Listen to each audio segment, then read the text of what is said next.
What's going on, y'all, and welcome back to another Epic 7 video. I was just bombarded with a ton of Discord messages, so thank you for those of you that got me in the know on this Bystander Hwayoung information. Let me do my disclaimers real quick. This is going to be a little bit of a sensitive topic. Anytime we talk about leaks and all that, guys, for the most part, I don't even cover videos on them.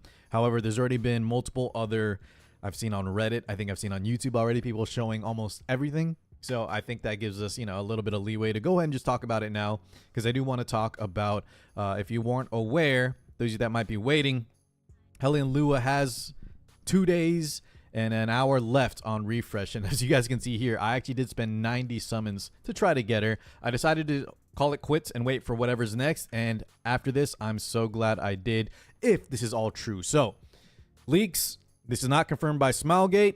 None of this that you're going to hear here or from anyone else is officially, as far as I know, been given the Smilegate seal of approval. So take all of this with a grain of salt. I will say, though, that apparently this guy that's leaking everything has been right on a lot of fronts. And honestly, I would credit where I got all these images from, but I think he's trying to lay low is what I've been hearing. So, yeah. By the way, there are full animations for this character, but I decided after talking with some of my friends to not talk about it, just out of respect and all that. But I'll show some still images up probably right now. She looks so dang good, y'all. And yeah, let's go ahead and talk about the kit. So as we can see here, guys, skill 1 on Infernal Strike, just a basic S1 kick. Looks like just like Hwayoung's. And CR by 15%. So very basic, very bare bones. But this is where we get to the juicy part. So passive skill Divine Vessel, and they kindly translated for us from Deep L. Thank you, Deep. Immune to buffs and debuffs, which is kind of wild to have as just a passive, okay? So it's a double-edged sword in that you're immune to both buffs, so we can't give her like attack up, for example. However, we're also immune to debuffs, so no need to build ER, no need to really worry about any of those debilitating debuffs that are just so prevalent in the meta right now, like from Harsetti, for example. But just a kind of crazy passive to lead us off.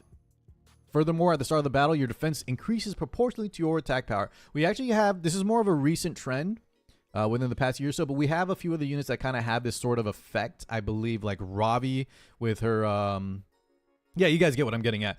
The part where like snapshots, almost as you can see here, the defense bonus does not change after it is triggered, will mean she will always maintain that defense bonus initially at the start of the battle off her attack power. So even if her attack power gets reduced, I don't know how though, because she's immune to debuffs, but whatever, right? This is going to give her the ability to be tanky while also building very, very high attack. So very similar to her red RGB counterpart. If an ally excluding you takes 40% or more max health from damage after being hit, use Sura, Reave the Skies on a random enemy. Only occurs once every 4 turns, and then we can reduce that to 3 turns after cooldown. This is such a cool passive, though. The Divine Vessel. I wish I could show you all the animation, guys. But yeah, I'm sure if you just do some Googling, you'll be able to see all of that for yourself.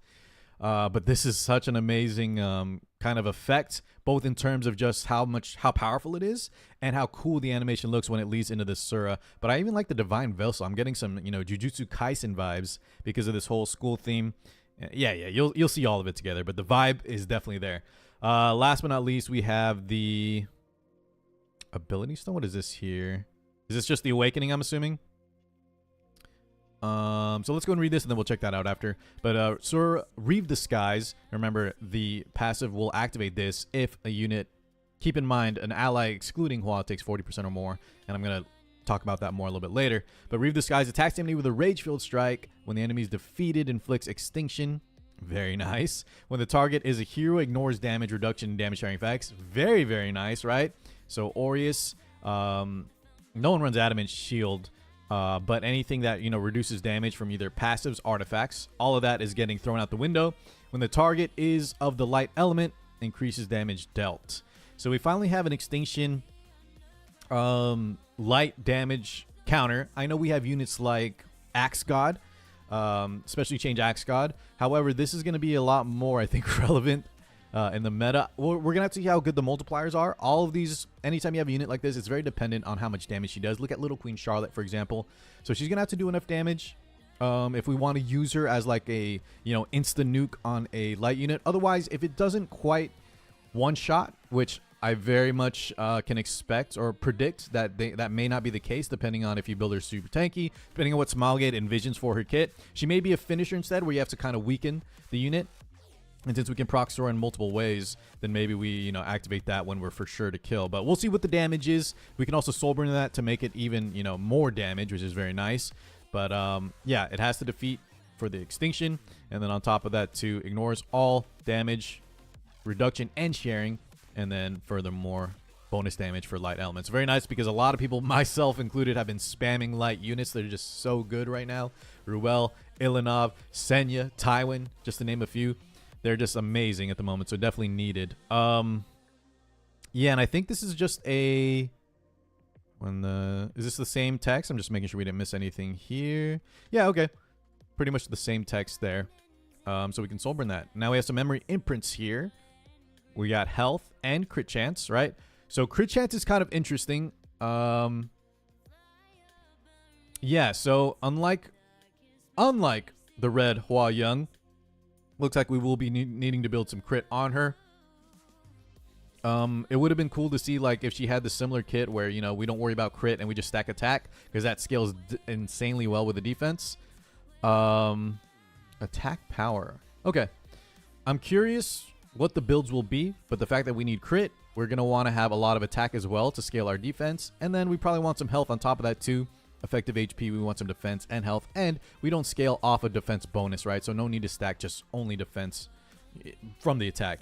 We want to balance of both HP and defense, at least the way I'm going to play her. And on top of that, I was kind of hinting on the fact that, where is it here? Yeah, her passive, the Divine Vessel, most likely, right? Look at units like ML Senya, Light Senya, where typically, unless she's sealed or something else is going on, like Ilanov is on the field and we don't care about the damage that she's going to dish out, you want to be very careful, right, on hitting or activating the ML Senya, and so you kill her first. Think of units like ML Haste as well. I think it's going to be similar for Bystander Hwayoung, where you want to make sure you target the unit that's not going to activate, and so for her ability, you want to kill Hwayoung first so she doesn't hit you with a random Reeve the Skies Asura, which will hit a, is it random ally? Or excuse me, random enemy.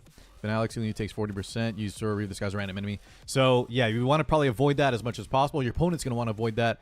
And so I'm thinking about building counter set on her. Just seems like a very basic thing. We get combat readiness. If the S1 hits hard, which I'm assuming it will, depending on how we build her, we get bonus points. And the fact that we're going to try to focus her first, right?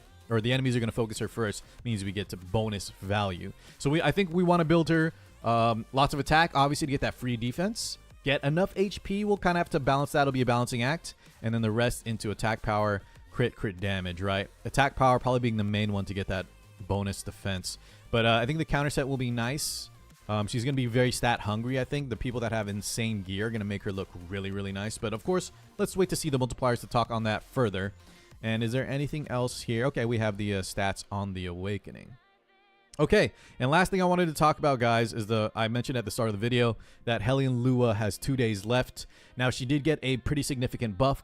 I actually want to give kudos to Smilegate for giving her that much needed, you know, boost.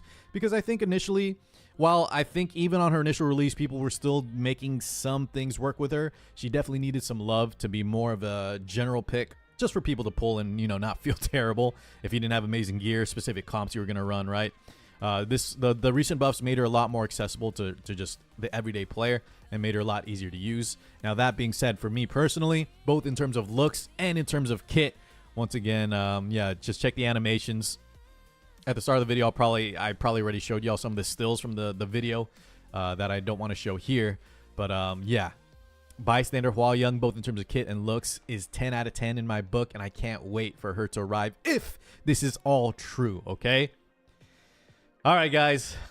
Thank you so much for watching. Let me know if you're excited. Let me know if you think this is real. Let me know if you've been saving, if you pulled for ML Lua. Thoughts on all of this, and I'll catch you all in the next one. Peace out, guys.